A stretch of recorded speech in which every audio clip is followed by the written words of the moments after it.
Hi, Josh Lehman here, and today I'll be talking about spiritual revival, and particularly spiritual revival such as the Great Awakening and the works of Jonathan Edwards and his contemporaries. So I'll be focusing on how Jonathan Edwards fit into the Great Awakening and what his contemporaries thought of him. So Jonathan Edwards was a well-known pro-revivalist or New Light, which is what the pro-revival pastors were called, advocates. So he wrote a faithful narrative after the Northampton revivals in 1734 and 35, and this work put him on the international stage as a well-known pro-revival author.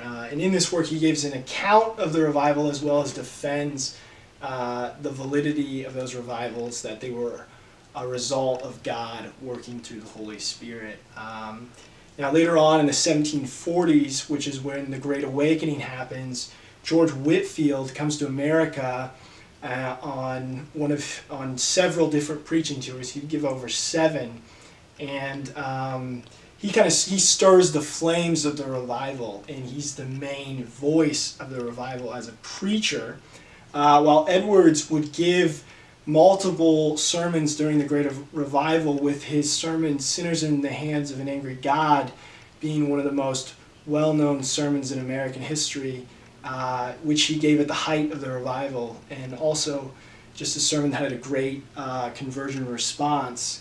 Edwards was more known as a prominent figure for his written works in defense of the revival, or of the Great Awakening. And the reason why Edwards had so many different written works was one person in particular, and that person was Charles Chauncy, who was a Boston pastor and was Old Light, and vehemently opposed the Great Awakening and revival in general. Revivalists, pro-revivalists such as George Whitefield and Edwards believed that you needed a new birth or conversion experience, and pastors such as Charles Chauncy, Old Lights, did not believe that. So Edwards spent a lot of time in the 1740s defending the revival against people such as Charles Chauncy, as well as his works just letting people in Europe know what was going on in America. So just in conclusion, Edwards was a very prominent figure during the Great Awakening, a pro-revival person who defended the revival against people such as Charles Chauncy. Thank you.